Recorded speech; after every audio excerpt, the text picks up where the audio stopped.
ఈ దినాన బెతేల్ అనేటటువంటి ఒక వాక్య భాగం మీద నేను మాట్లాడాలని ఆశిస్తున్నాను. బెతేల్ అనగా ఏంటో తెలుసా అండి? హౌస్ ఆఫ్ గాడ్, అంటే దేవుడు నివసించేటటువంటి ఒక చోటు, దేవుని ఇల్లు అని మనం అర్థం చేసుకోవాలి. దేవుని ఇల్లు ఒకసారి అంటారా దేవుని ఇల్లు అని?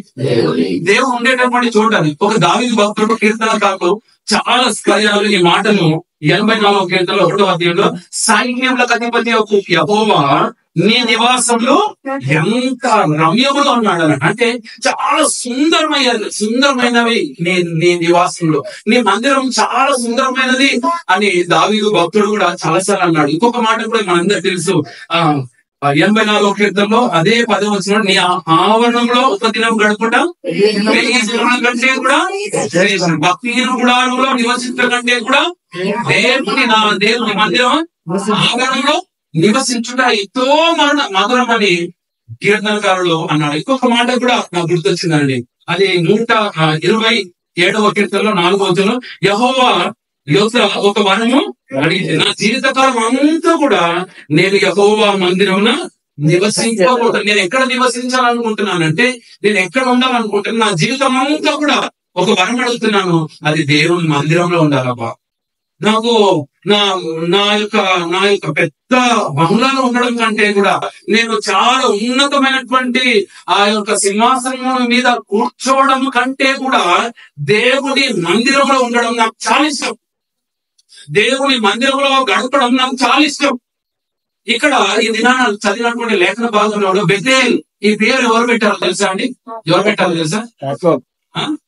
యాకోబు పెట్టాడు ఈ పేరు. బెతేల్ అంటే 2 సార్లు నేను యాకోబు 2 సార్లు ఆ మాట మాట్లాడతాను. ఆ 2 సార్లు కూడా ఎంత చక్కగా, ఇప్పుడు మనం చదివినటువంటి భాగంలో ఒకసారి ఆయన దేవుని మందిరం అంటే బెతేల్ అనే మాట మాట్లాడతాడు, ఇంకొకసారి కూడా ఆ మాటను చూపిస్తానండి. మరి ఆదికాండం 35వ అధ్యాయంలో 35వ అధ్యాయం 7వ వచనంలో ఇలా రాయబడింది, అతడు తన సహోదరుని ఎదుట నుండి పారిపోయినప్పుడు దేవుడు అక్కడ అతనికి ప్రత్యక్షమాయలు కనుక అక్కడ బలిపీఠం కట్టి ఆ చోటికి ఎల్ బెతేల్ అని కింద ఏమో రాయబడింది. ఎల్ బెతేల్ అంటే దేవుడు, బెతేలు దేవుడు అనే మాట. ఇంకొకసారి ఇక్కడ 15వ వచనంలో, తనతో దేవుడు మాటలాడిన చోటికి యాకోబు బెతేలను పేరు పెట్టెను.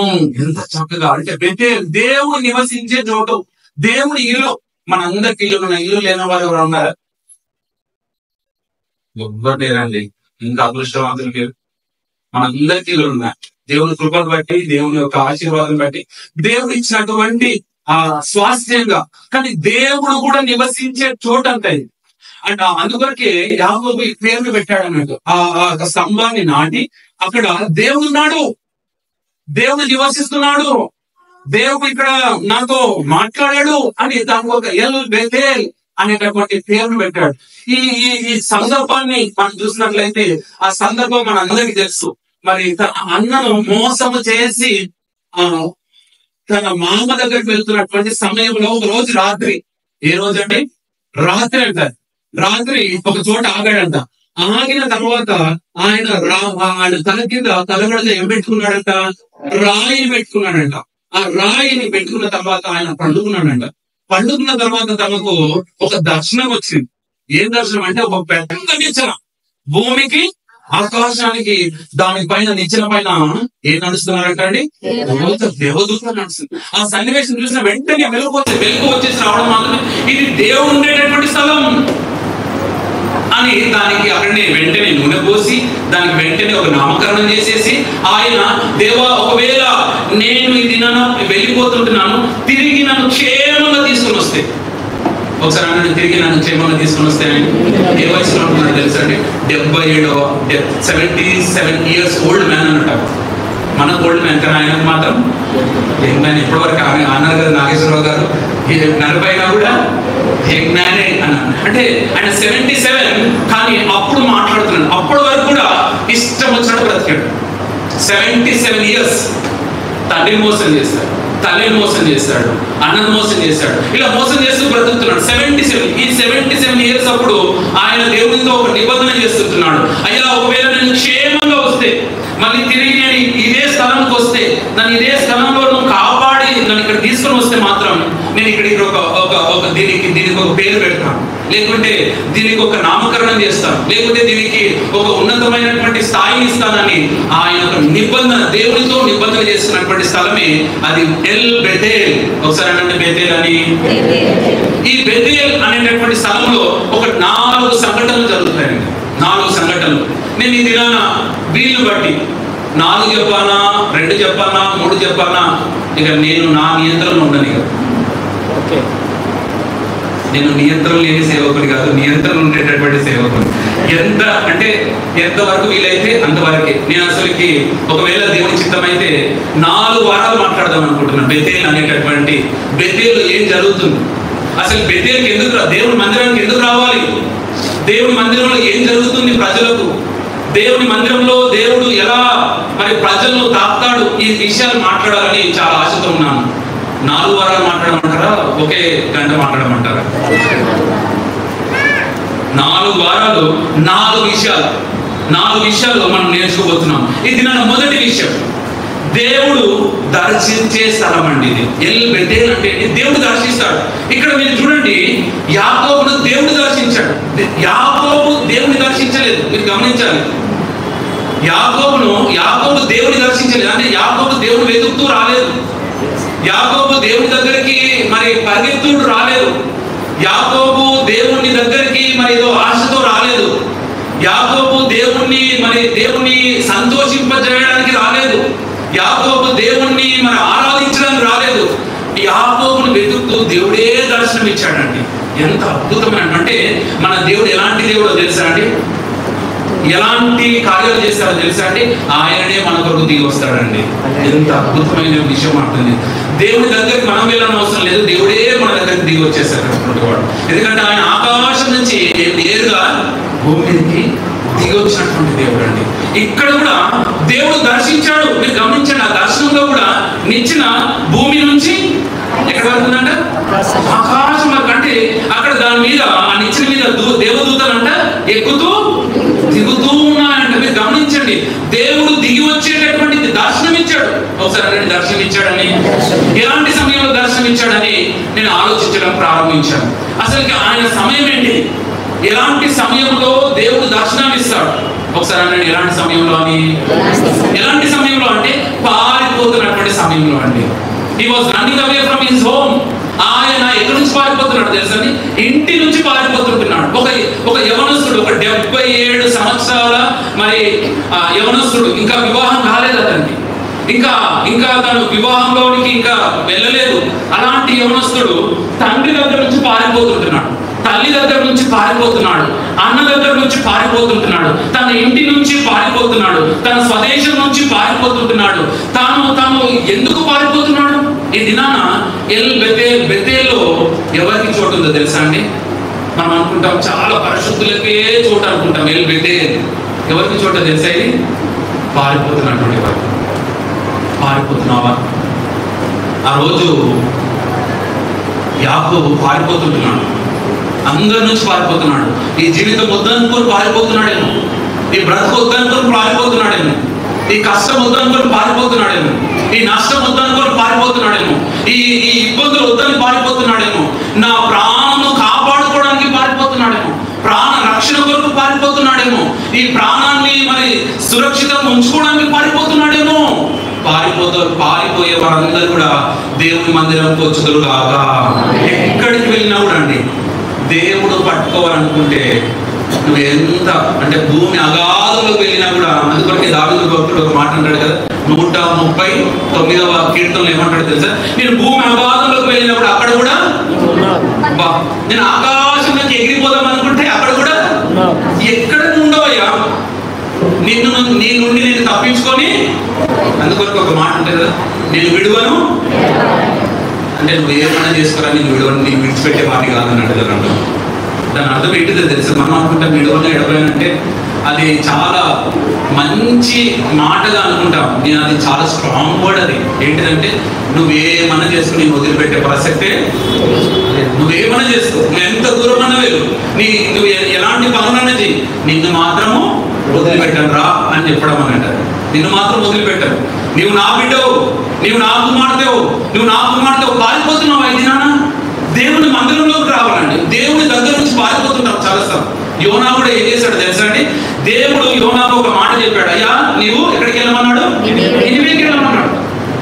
అయ్యా అక్కడ ప్రజలందరూ నశించిపోతున్నారే, అక్కడ ప్రజలందరూ కూడా మరి దారి కలిగి ఉన్నారే, అక్కడ ప్రజలందరూ కూడా ఆజ్ఞను అతిక్రమిస్తున్నారే, అక్కడ ప్రజలందరూ కూడా మరి నిత్య నరకానికి మరి గురవుతున్నారే, యోనా దయచేసి అంటే యోనా ఏం చేశాడు కదా?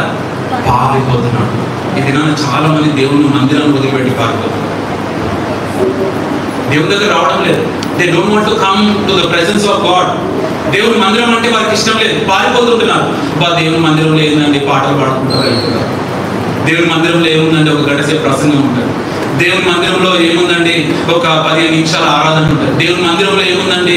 కొద్దిసేపు కలుసుకుంటాం. కాదండి, దేవుని మందిరంలో దేవుడు ఉన్నాడు. ఒకసారి అనండి, దేవుడు ఉన్నాడని. దేవుడు ఉన్నాడండి. దేవుడు నివసించే చోటు ఎల్ బెతేల్ అంటే దేవుని ఇల్లు అనండి. దేవుని ఇంటికి వస్తున్నాం మనం ఎవరైనా ఇంటికి వెళ్తే వాళ్ళు ఏమనుకుంటారు తెలుసా? ఎప్పుడు వెళ్ళిపోతారా అనుకుంటారు. అవునా కదా? తిన్నాక వెళ్ళిపోతే కదా అనుకుంటారు. అలానే అనిపిస్తుంది మనసు అందరు. ఎవరి ఇంట్లోనైనా కూడా అలానే పరిస్థితి. ఎవరైనా ఎప్పటికి ఉండనిస్తారండి? ఎవరైనా అంత మంచి ఎవరైనా ఉన్నారు? ఎవ్వరు లేరు. నేను కూడా లేను. ఎప్పుడు కొట్టుకోండి అండి అని అంటాను నేను. ఎప్పుడు వెళ్ళిపోతారండి అని అంటాను. ఒకవేళ చూడండి, తల్లిగారింటికి అమ్మాయి వెళ్ళినప్పుడు తల్లిదండ్రులు చెప్పకున్నా కూడా పక్కన వదిలి ఇంకా ఎవరెవరు ఉంటారు వాళ్ళందరూ అమ్మాయి ఎప్పుడు వెళ్ళిపోతారో తల్లిదండ్రులకు ఉండదేమో, కానీ ఎవరు పక్కన వాళ్ళందరూ ఉంటుందండి. ఎప్పుడు వెళ్ళిపోతారా అంటే ఎవ్వరు కూడా అంటే దేవుని దగ్గర అంటే ఎవ్వరు కూడా వారి ఇంట్లో ఉండడానికి ఎవ్వరు అవకాశం ఇవ్వరండి. కానీ ఈ గృహంలో మాత్రం మీకు ఎప్పటికి ఉండడానికి అవకాశం. అంటే దేవుడు ఉండేటటువంటి చోటిది. నువ్వు పారిపోవద్దు దయచేసి.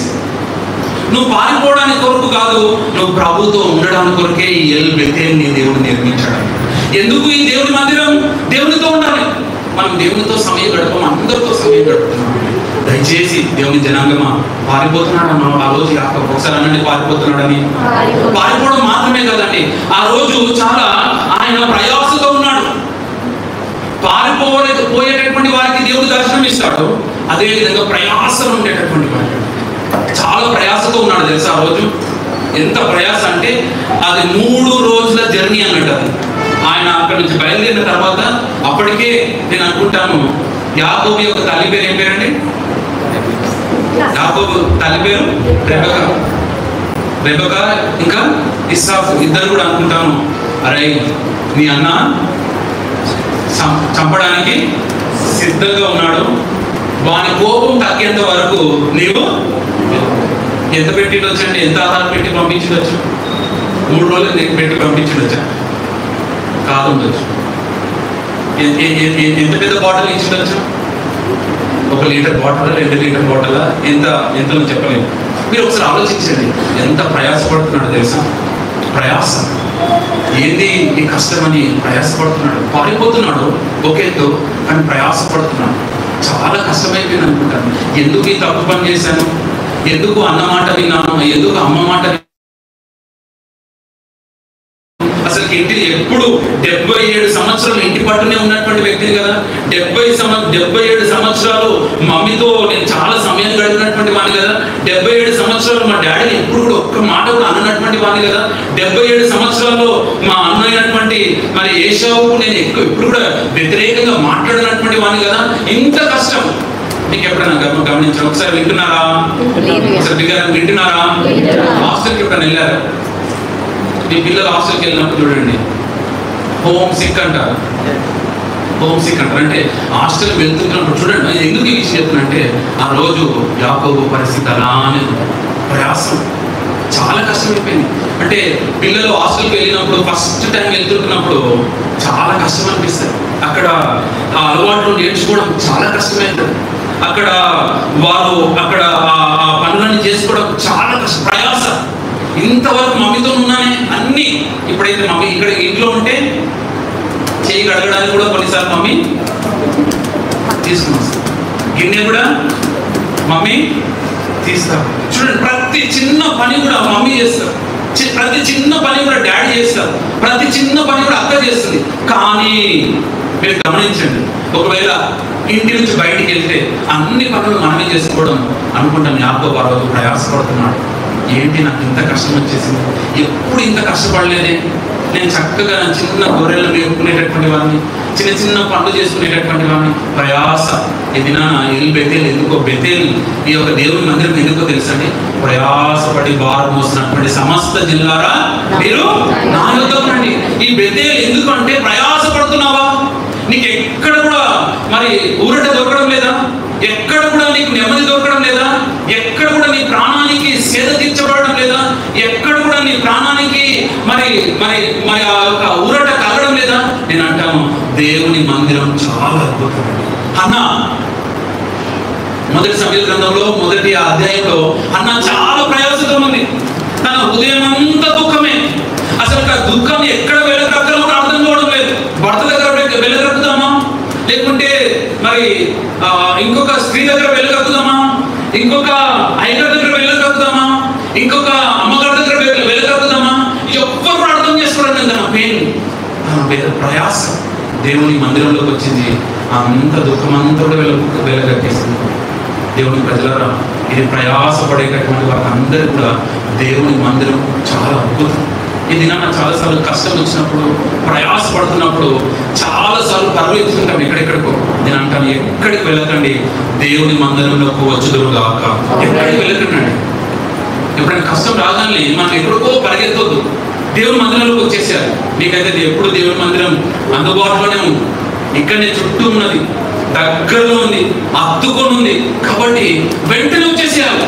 ప్రయాసపడ్డప్పుడు చాలాసార్లు పరిగెత్తుతుంటాం, అక్కడికి వెళ్తాం, ఇక్కడికి వెళ్తాం, ఆ చోటికి వెళ్తాం, ఈ చోటికి వెళ్తాం. ఎక్కడ కూడా నీ ప్రాబ్లంకి సొల్యూషన్ దొరకదు.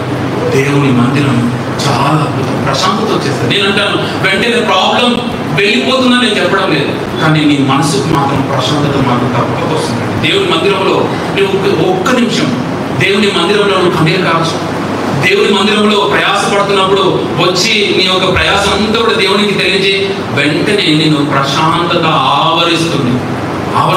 మనసు ఆయన యొక్క నెమ్మది నీకు ఆవరించేస్తుంది, ఆయన శాంతి నేను ఆవరించేస్తుంది. అంటే ఇక నువ్వు ఎలాంటి బలాన్ని పొందుకుంటావు అంటే అలాంటి బలాన్ని పొందుకుంటావు. పారిపోయేటటువంటి వారికి దేవుడు దర్శనం ఇస్తాడు, మరి అదే విధంగా ప్రయాసపడేటటువంటి వారికి దేవుడు దర్శనం ఇస్తాడు. ఇంకొక మాట కూడా మీకు జ్ఞాపకం చేస్తాను. మొదటిది ఏం చెప్పాను, పారిపోయేటటువంటి వాళ్ళకు, రెండవది ప్రయాసపడేటటువంటి వారికి. నేను అనుకుంటున్నాను, మీరు ఒకసారి గమనించండి, ఎవరికి దర్శనం ఇస్తాడు ప్రభు అంటే, ఆ రోజు అప్పటికే భయంకరమైనటువంటి పాపం చేసేసాడు. ఏం పాపం చేశాడు తెలుసా? తండ్రిని ఏం చేశాడు తెలుసా? అయ్యా, ఇది యాకోబు స్వామి కానీ తడిని చూస్తే ఎలా ఉన్నాడంట? నేను ఏషోని కాదు, నేను యాకోబుని కాదు, నేను నీ చిన్న కుమారుని కాదు అని చెప్పొచ్చు, చెప్పలేదు. పాపంలో దేవుని మందిరం ఎవరికో తెలుసా? మనం అనుకుంటాం పరిశుద్ధులకు అనుకుంటాం.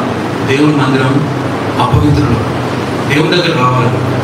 They should come to the presence of God so that they may become holy. వారు దేవుని మార్గంలో రావడానికి కొరకు, పాపల కొరకు, ఇది ప్రయాసపడేటటువంటి వారి కొరకు మాత్రమే కాదండి. ఆ రోజు యాకోబు ఎంత కన్నింగ్ ఫెలోనో తెలుసా అండి, ఎంత పెద్ద డిసీవరో తెలుసా అండి, ఎంత పెద్ద అంటే కుయుక్తితో తన అన్నను మోసం చేశాడో తెలుసా అండి, తన తండ్రిని మోసం చేశాడో తెలుసా అండి, తన తల్లిని ఎన్నోసార్లు మోసం చేస్తుండొచ్చు. అంటే ఇంత మోసగానికి కూడా దేవుడు ఏమిస్తున్నాడు తెలుసా? దర్శనం ఇస్తున్నాడు. మనము మనుషుల్ని తృణీకరిస్తాం, దేవుడు మనుషులను ఎంచుకుంటాడు. మనుషులము మనం పై రూపాన్ని బట్టి ఏం చేస్తాం తెలుసా? ఈ వ్యక్తి పాపి అని ఒక లేబుల్ వేసేస్తాం, ఈ వ్యక్తి మరి దేవునికి చెందనివాడు అని ఒక లేబుల్ వేసేస్తాం, ఈ వ్యక్తి దేవునికి అయిష్టుడు అనేటటువంటి ఒక లేబుల్ వేస్తాం. కానీ God doesn't see our outer look. దేవుడు మన ఒక పై రూపాన్ని చూసేటటువంటి దేవుడు, ఒకసారి అనండి, దేవుడు కాదని, పై రూపాన్ని చూసే దేవుడు కాదండి మన దేవుడు. హృదయాన్ని, అంతరేంద్రియాన్ని చూసేటటువంటి దేవుడు మన దేవుడు. ఆ రోజు యాకోబు చాలా పారిపోతున్నాడు, ఆయన ప్రయాసపడుతున్నాడు, ఆయన పాపంలో ఉన్నాడు అని ఆయనకు కూడా అర్థమైపోయింది. ఆయనకు అర్థమైపోయింది, నేను పాపంలో ఉన్నాను, కానీ అని దయచేసి దేవుని జనాంగమా నువ్వు గ్రహించాలన్నాడు. సో దట్ యు అంటే God should visit you, you should realise that you are in a sin. You are in the sin అంటే దేవుడు నిన్ను దర్శించాలంటే, దేవుడు నీ దగ్గరికి రావాలి అంటే, దేవుడు నీతో మాట్లాడాలి అంటే, దేవుడు నిన్ను తాను నీకు కనపరుచుకోవాలంటే నీవు తప్పక నువ్వు గ్రహించాలన్నట్టు. అంటే నేను పాపంలో ఉన్నాను, ఒకసారి అనండి నేను పాపంలో ఉన్నానని. మనం పాపంలో ఉన్నామని గ్రహించాలండి. If you are not realizing that you are in the sin, then God can't show His glory. దేవుని మహిమ నీకు చూపించలేడు, దేవుని ప్రత్యక్షత నీకు చూపించలేడు, దేవుని యొక్క గొప్పతనాన్ని నీకు చూపించలేడు. నీకు ఒక్క సంఘటన నీకు చూపిస్తానండి. లూకా సువార్త 5వ అధ్యాయంలో పేతురు ఉంటాడు. అక్కడ పేతురు ఓడలో ఎవరు ఎక్కుతారో తెలుసా అండి? యేసు ప్రభువు ఎక్కుతాడు. అప్పటి వరకు కూడా మీరు గమనించండి, యేసు ఒక అద్భుతం చేసిన వెంటనే పేతురు ఏమంటాడు తెలుసా? అయ్యో నేను పాపి.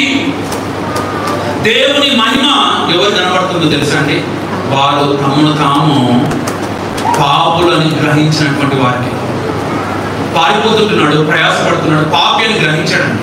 ఆ రోజు యాకోబు అందుకొరకే ఈ స్థలం ఆయన ఏమని రాయబడింది, ఎంత చక్కగా రాయబడింది చూడండి. ఆ మాట 17వ వచనం, భయపడి ఈ స్థలం నందు ఎంతో, ఈ స్థలం ఎంతో భయంకరం, ఇది దేవుని మందిరమే గాని వేరొకటి కాదని పరలోకపు గవిని ఇదే అనుకునేను. భయపడ్డాడండి. దేవుని జనాంగమా దయచేసి పాపం ఉండేటటువంటి వారు పాపానికి వచ్చేటటువంటి ప్రతిఫలాన్ని బట్టి భయపడాలి. ప్రతిదానికి కాన్సిక్వెన్సెస్ ఉన్నాయండి. పాపం చేస్తే తప్పించుకుంటామని ఎప్పుడు అనుకోరు. దొంగతనం చేస్తే తప్పించుకుంటారండి? హత్య చేస్తే తప్పించుకుంటారండి? మరి అంటే ఏది చేస్తున్నా కూడా తప్పక ఈ లోకంలోనే దానికి ఒక లా ఉన్నప్పుడు, దానికి ఈ లోకంలోనే శిక్ష ఉన్నప్పుడు, ఇక్కడ పరలోకంలో ఎంత శిక్ష ఉంటుందో గమనిస్తుంటున్నారా? ఆలోచిస్తుంటున్నారా? దయచేసి పారిపోతుంటున్నావా? ఏదైనా ప్రయాసపడుతుంటున్నావా? పాపంలో ఉన్నావా? గమనించాలని నేను ప్రేమతో కోరుతున్నాను. ఇంకొక మాటను కూడా మీకు జ్ఞాపకం చేస్తానండి. ఆ రోజు పాపంలో ఉండడం మాత్రమే కాదు, ఆయన ఆ రోజు ఏం చేశాడు తెలుసా? నీ దర్శనం ఎప్పుడొచ్చింది?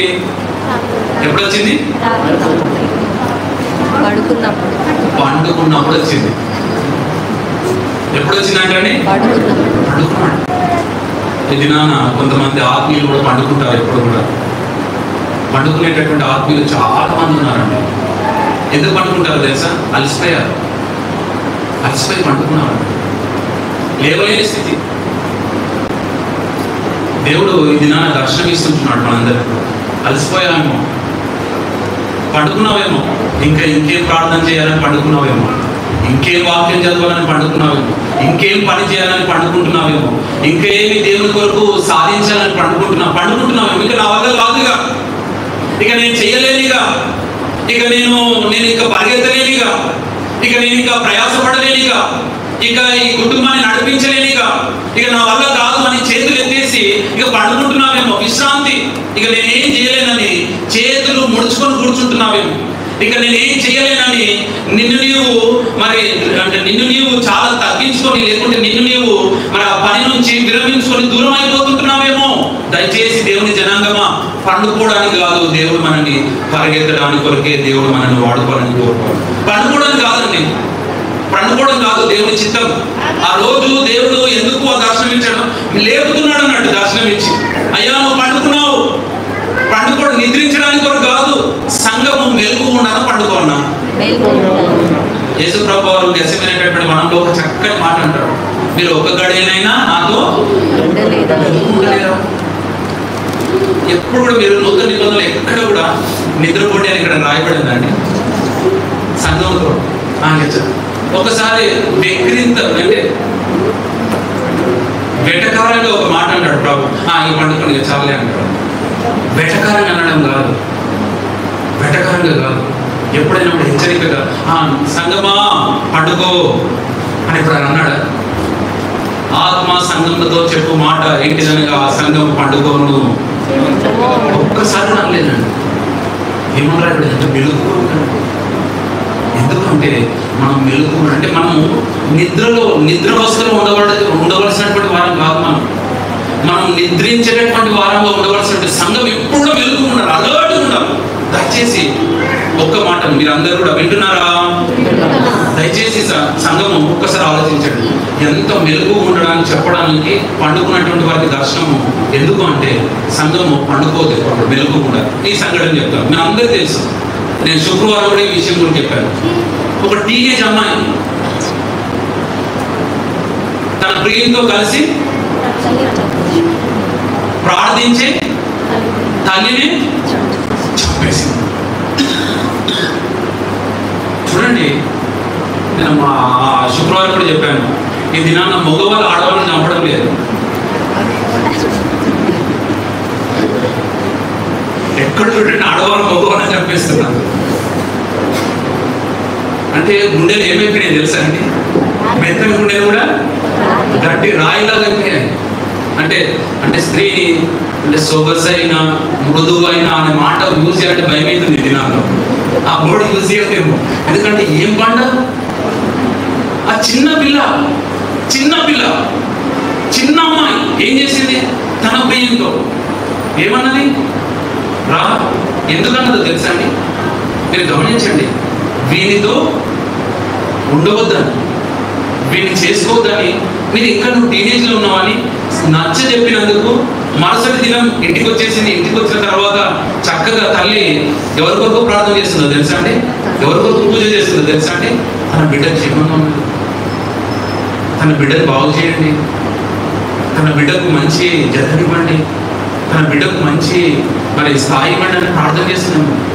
ఆ ప్రార్థన చేస్తుంటే మీకు ఎంత ఖర్చు చూడండి, ఈ అమ్మాయికి ఎంత చూడండి. సంఘం నిద్రావస్థలో ఉంటుందని చెప్పడానికి విషయం చెప్తుంది. ఎంత గట్స్. ఆ ప్రియుని పిలిచిన అమ్మ పూజ చేస్తుంది, వచ్చి చంపుకున్నాడు. వాడు ఎవరిని తీసుకొచ్చాడు తెలుసా? మనతో పాటు మన తమ్ముని కూడా తీసుకొచ్చాడు. చూడండి, చిన్న పిల్లలు ఇప్పుడు జైల్లో ఉన్నారు. చూడండి, గమనించండి. వచ్చిందంట, తల మీద బాగా కొట్టారంట. కొట్టడం మాత్రమే కాదు, కొట్టిన తర్వాత వెళ్ళిపోయారంట. ఇది ఇంకా చూడండి ఎంత గట్టి గుండెలో అర్థం చేస్తుంది. వాళ్ళు వెళ్ళిపోయిన తర్వాత ఈయన కొంచెం కొన ఊపిరి కనబడ్డదంట. అయ్యో, అప్పుడు మనమైతే కొన ఊపిరి కదా అయ్యో అంటాం మేము. అయ్యో అనలేదు, వెంటనే ఫోన్ చేసి మళ్ళీ ఇంకా చచ్చిపోలేదు, చంపడానికి రానంట. గట్టిగా అయిపోయాను. ఇవి వింటుంటే సంఘం నిద్రపోతే ఎలా?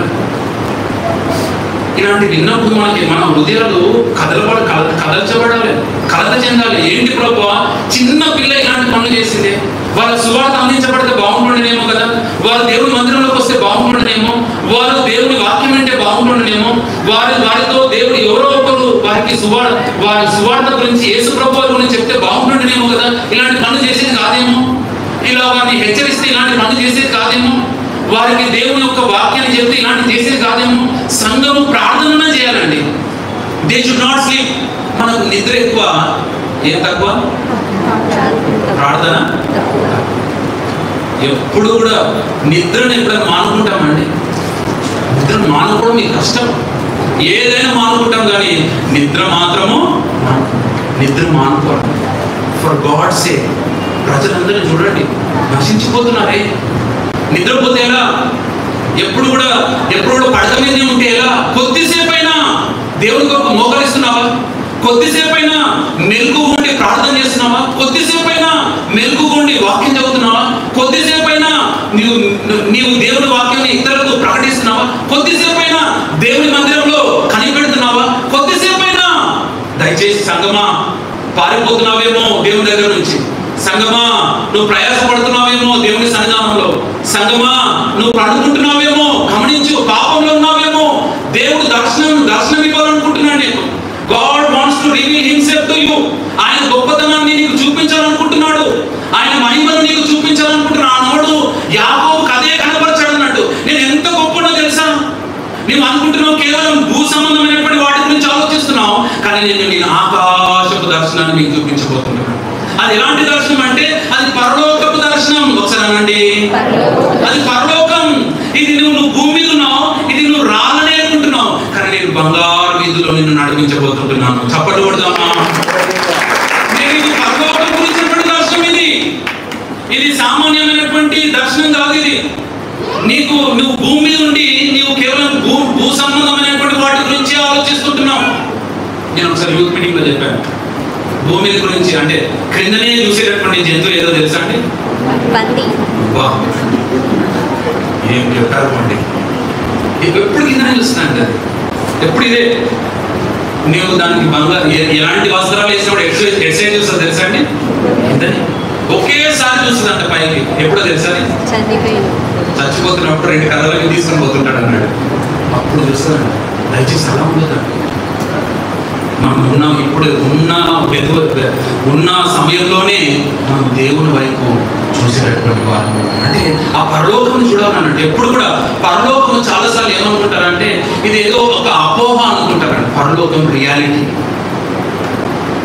రియల్గా ఉంది.